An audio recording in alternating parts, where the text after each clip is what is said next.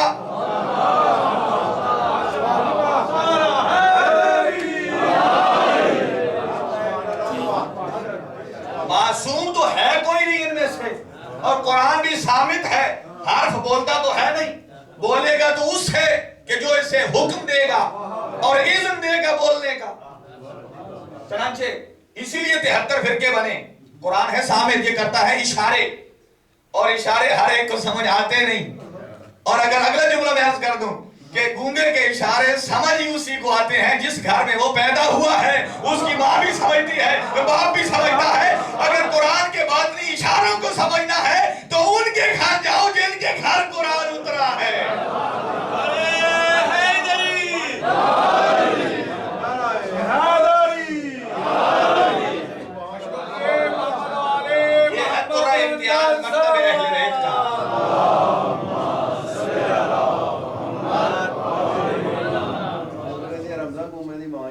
یہ ہے قرآن امتیاز مکتب اہل بیت کا.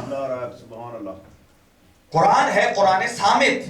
جب تک قرآن ناطق نہیں آئے گا تب تک قرآن کے مفاہیم اور معانی آپ سمجھ نہیں سکتے. کوئی قرآن ناطق کو مانے بغیر کہے میں نے قرآن کو سمجھ لیا، کبھی نہیں. کیوں؟ اس لیے کہ قرآن کو حفظ کرنا یہ سعادت ہے. قرآن کو حفظ کرنا یہ سعادت ہے، بہت بڑا ثواب ہے. لیکن اس میں تدبر کرنا واجب ہے. حفظ سے صرف ثواب ملتا ہے، تدبر سے ہدایت ملتی ہے. تدبر سے ہدایت ملا کرتی ہے. بس میں نے اپنی گفتگو کو کلوز کر دیا. اگر یہ لشکر یزیدی قرآن ناطق کو مان جاتا ہے، اس سے بڑی قرآن ناطق نے کیا مثال دی تھی کہ سر کٹ کے نو کے نیزہ پر سوار بھی ہو گیا اور پھر بھی اصحاب کہف کی آیت مجیدہ پڑھ رہا ہے. پھر بھی آیت مجیدہ پڑھ رہا ہے. رونے کے ایام اور پرسے دینے کے ایام میں عزادارو، اور جو کل کا دن گزرا روز عاشور، یہ وہ دن تھا کہ جب سورج کو سورج گہن لگ گیا، چاند کو چاند گہن لگ گیا، کالی آندھی آ گئی، جس پتھر کو اٹھاتے نیچے سے خون نکلتا. یہ جو شفق پہ افق کی علامت ہے نا سرخ، یہ واقع کربلا کے بعد کی ہے. آج رکم اللہ آپ کا ذہن آمادہ ہو. 10 دن مسلسل آپ اور ہم آتے رہے. نفسیاتی جملہ، اور اس کے بعد میں کربلا والوں کو ایک سلام پیش کرنا چاہتا ہوں. 10 دن ہم برابر آتے رہے، آپ اپنے بچوں کو ساتھ لاتے رہے، اور اس کے ساتھ ہماری بیویاں آتی رہیں، بچے آتے رہے ساتھ. لیکن جب 10 محرم گزر گیا نا، آپ مجھے اتنا بتائیے کہ کل ہم نے یہاں اعمال کا بندوبست کیا تھا. ایک رات آپ گھر سے دور رہے نا. مجھے معلوم ہے بہت سارے مومنین ایسے ہیں کہ جو اپنے گھر سے بچوں کو لائے نا، ساتھ کشن بھی لے کے آئے، کمبل بھی لے کے آئے، اگر کہیں ہمارے بیٹوں اور بچوں کو نیند آ گئی گاڑی میں ڈال دیں گے اور انہیں سلا دیں گے۔ میں کہوں گا دوستو کل جب روز عاشور کا ہم نے دن گزارا اور شام غریبہ کی جب مجلس سنی، یقیناً آپ 10 دن برابر آتے رہے، آپ تھک گئے، لیکن جب آپ گھر واپس گئے نا، بچے بھی کہتے تھے ہم بہت تھک گئے، اور جب آپ گھر واپس گئے ہر بچہ اپنے اپنے بستر پہ جا کے سو گیا۔ ایک جملہ کہنے والوں مزاداروں، ہر بچہ اپنے اپنے بستر پہ جا کے سو گیا۔ جملہ یہ ہے کہ جس بستر پر اسے سونے کی عادت تھی وہ جا کر سو گیا۔ لیکن ہائے حسین کی بالی سکینہ، تجھے بابا کے سینے پر سونے کی عادت، تجھے بابا کا سینہ نہیں ملا۔ ایک سلام پیش کرنے لگا ہوں کربلا والوں کو، اور سلام اس لیے کہ کل جب قبر کی پہلی رات ہوگی آپ کی قبر پہ مولا حسین تشریف لائیں گے اور آ کر کہیں گے اے میرے عزادار بتا تو اپنے ساتھ کیا لے کے آیا، اپنے ساتھ کون سا عمل لے کے آیا ہے۔ آپ یہ کہہ سکیں گے اے میرا مولا میں نے برسل کے امام بارگاہ میں بیٹھ کر شام غریبہ کے بعد 11 محرم کی رات کو کربلا کے لٹے ہوئے اور تھکے ہوئے قافلے پر سلام روانہ کیا تھا۔ شام کو فتح کرنے والی بی بی اس کے قافلے کو سلام روانہ کیا تھا۔ آپ جانتے ہیں کہ سلام کرنا مستحب ہوتا ہے اور جواب دینا واجب ہوتا ہے۔ تو مظلوم کربلا تیری قبر میں جب آئے گے نہ تیرے سلام کا جواب دے۔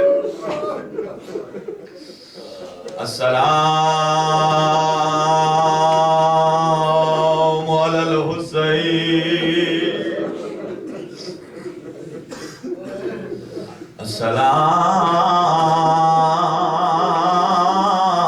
السلام علی الحسین۔ بہن جب اپنے بھائی کے لاشے پہ پہنچی نا تو جو مرثیہ پڑھا بی بی نے، السلام علیکہ یا جدہ،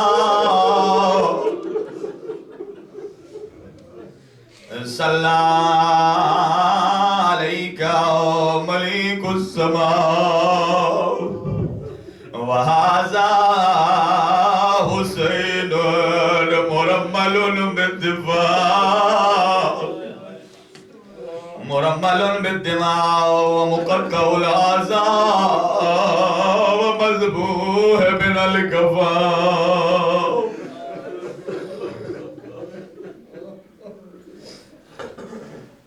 جب عصر عاشور ڈھل گئی عمر سعد نے کہا ہمارے عربوں کا رواج یہ ہے جس دشمن سے دشمنی ہو جب قتل ہو جائے ہم اس کی لاش کو پامال کیا کرتے ہیں۔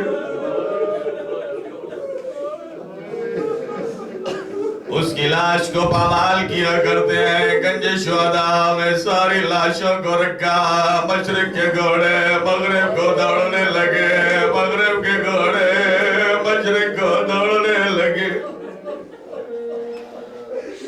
جب حبیب کی لاش سے سر جدا ہوا پامال کرنے کے لیے زمین پر رکھا، حبیب ابن مظاہر کے قبیلے کے لوگ آ گئے، کہا ہم حبیب کی لاش کو پامال نہیں ہونے دیں گے، جتنا ظلم کر لیا، مرنے کے بعد لاش کی توہین نہیں ہونے دیں گے۔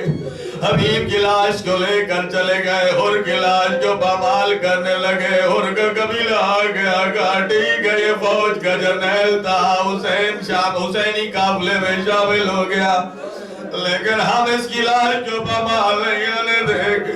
ہزاروں جب دائے کے گھوڑے بائے بھاگے، مظلوم کربلا کی سینے کی ہڈیاں پشت کی ہڈیاں کے ساتھ مل گئے۔ علی کی بیٹی نے مدینہ کو رو کر کے کہا اے میری ماں جسے تو نے چکیا بیس کے پالا تھا اس کا لاشا پامال ہو گیا۔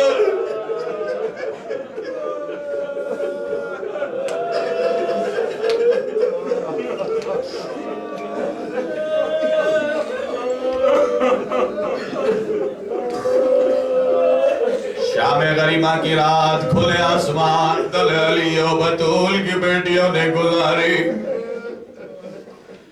وہ بچے کیسے سو سکتے تھے جو کئی دنوں سے بھوکے ہو, کئی دنوں سے پیاسے, جو بابا کے سینے پہ سونے کی عادت تھی, اب بابا کا سینہ نہیں ہے, کربلا کی گرم ریت ہے. ایک وقت تھوڑی دیر بعد اٹھ کے پوچھتی تھی, پپی ابا میرا بابا کدھر گیا؟ ماما جواب دیتی تھی, بیٹا تیرا بابا سفر پہ چلا گیا.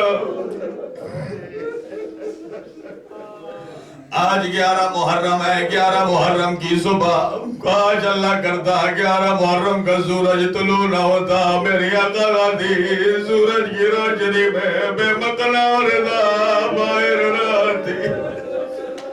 دشمن ہاتھوں میں رسیاں لے کے آ گیا. عمر سعد کہتا ہے قید کریں گے. علی کی بیٹی جلال میں آ گئی, کہا تباہ ہو جا, ہم خود سوار کرا لیں گے. علی کی بیٹی نے سب کو سوار کرایا. ایک مرتبہ دیکھا نظرت یمیناً و شمالا, کوئی منظر یاد آ گیا. کہا جب میں مدینہ سے چلنے لگی تھی, وہ میرا دائیں بازو عباس نے پکڑا, بایاں اکبر نے پکڑا, قاسم نے نالائن کو درست کیا, غریب کربلا نے کجاوے کو ہاتھ رکھا اور صلوات کی آوازوں میں مجھے سوار کرایا گیا. ابھی بھی بولتی ہے اے میرا عباس, کہا گیا جو مدینے سے مجھے سوار کرانے والا. اجرکم اللہ. ایک بات مزید اجے سن لیجئے, ایک منزل اور. جب میری آقازادی نے دیکھا ایک بڑا اونٹ ہے, باقی چھوٹے اونٹ ہے. بڑا اونٹ چھوٹے اونٹوں کی گردن کے ساتھ گردن رگڑ رہا ہے, منہ رگڑ رہا ہے, منہ سے جھاگ نکل رہی ہے. میری آقازادی کہتی ہے بیٹا سجاد, ظلم کی انتہا ہو گئی, مجھے لگتا ہے یہ جانور بھی کوئی مرثیہ بڑھ رہا ہے. کہا میرا بیٹا سجاد تو وقت کا امام ہے, بتا یہ جانور کیا کہہ رہے؟ امام سجاد نے بڑی مشکل سے کمر کو سیدھا کیا, فرماتے ہیں پپی اماں یہ بے زبانی میں بڑا اونٹ چھوٹے اونٹوں سے کہہ رہا ہے کہ یہ بیبیاں جو تمہاری پشت پر سوار ہونے والی ہے, یہ میں کیا جاوا اونٹوں میں کبھی سوار نہیں ہوئی.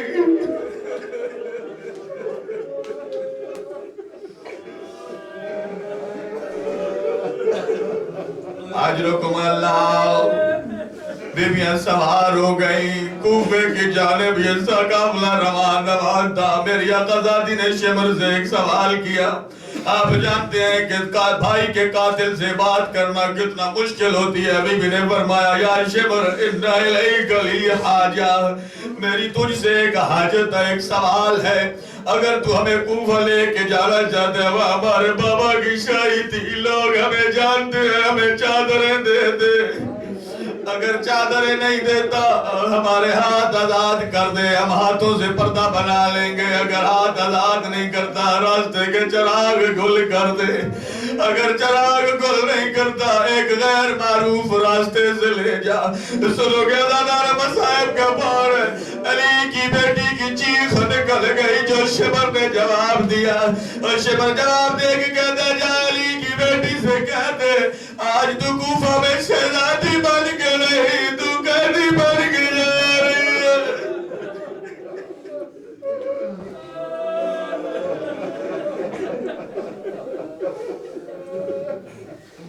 الا لعنت اللہ علی القوم الظالمین وسيعلم الذین ظلموا أي منقلب ينقلبون. ماتم حسین, ماتم حسین. Ya Hussein